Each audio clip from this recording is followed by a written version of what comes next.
All right, this morning we're talking about happiness, or lack thereof, when it comes to, I guess, here in the States, because evidently we're not very happy. Yeah, evidently they do this World Happiness Report, and they rank the countries. I think Gallup actually does it. I think Gallup does it. So the United States, though, for the first time, we're not even in the top 20. No. Evidently people are not happy here in the U.S. We came in number 23, so we're asking you this morning, what do you think would make us happier, or why is America so unhappy? Let us know what you think. In the U.S., the report found happiness scores from people under 30 years old were way lower than people 60 and older. And for the 7th straight year, Finland was named the world's happiest country.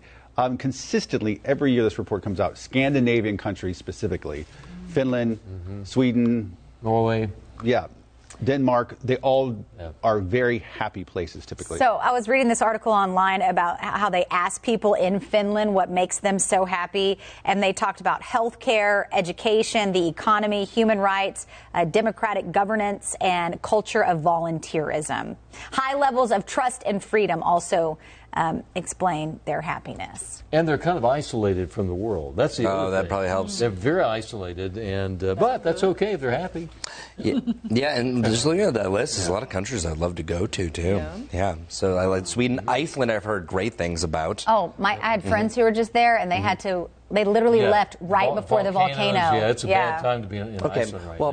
Besides like you were saying, other times, though. Shut down his That's right, but like countries like UAE, United Arab Emirates ahead of us, Kuwait, Costa Rica, all sorts of different countries. We're not talking about just one, one region. We're talking about countries all across the world. It's hard to Kuwait for this news that we're getting. I can't with I think, and it says that part of the problem in America is in distrust in our systems, concerns about political violence.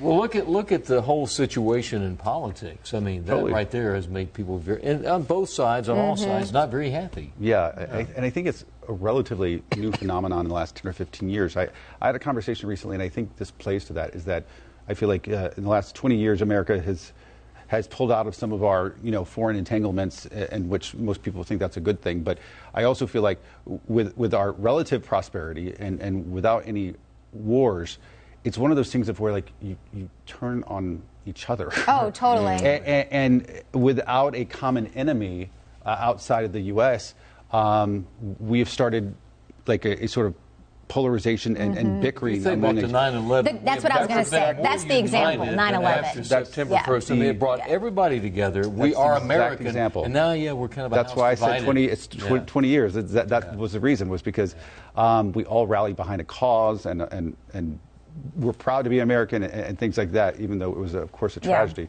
Well, it looks like the turning to each other that's the reason that this is so low. So it's saying that today's young people report feeling less supported by their friends and family, and that's one of the top reasons that this score is so low. Less free to make life choices, more stress, less satisfied with their living conditions. That's huge.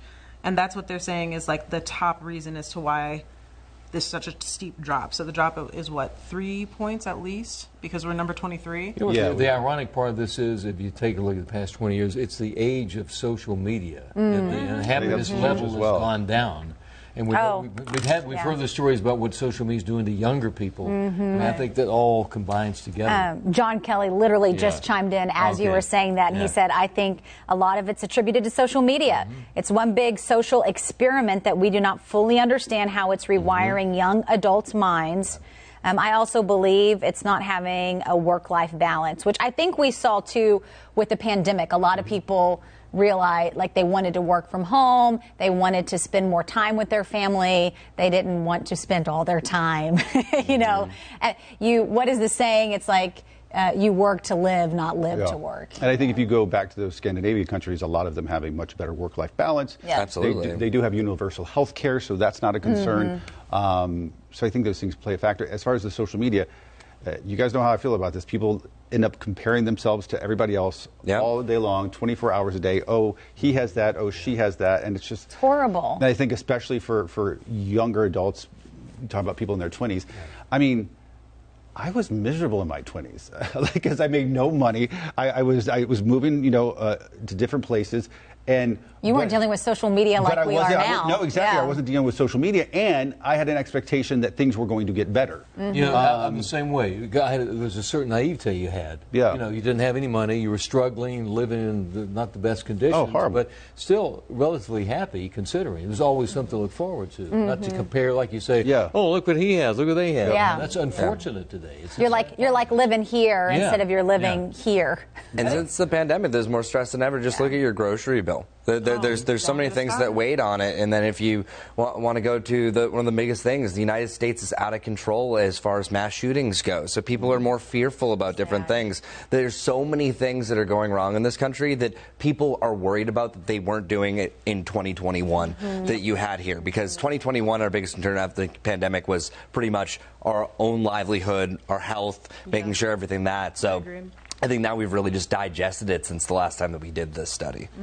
And I think the other thing, too, is that even though I think every generation probably struggles in the early portions of their career, like that dollar, it's so important to note that that dollar, when y'all were in y'all 20s, is like not the same as folks' dollars in their 20s now. It's stretching much less. And so I think that because I thought, man, I had nothing. When I was in my 20s, I had nothing. I thought you were big struggle where the living conditions, everything. So I think it's all relative at the time. Yeah. You know? I was making $19,000 a year. I lived in government subsidized housing. Yeah.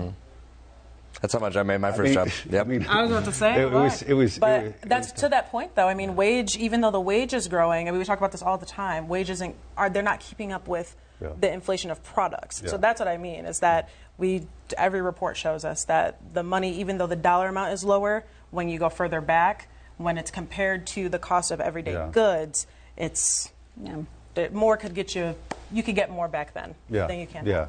Yeah. All right, folks. Wait. One or two other. One or two other. This was so. Sorry. This is my job, and I'm failing. Let's get happy for a change. Talking about this. Melissa said America isn't the best country when it comes to benefits in the workplace and balance, along with health care. That's stressful. Then we still have racial inequality. Gun violence is rampant. Who would want to come here? Yeah. It's scary. Yeah. I know.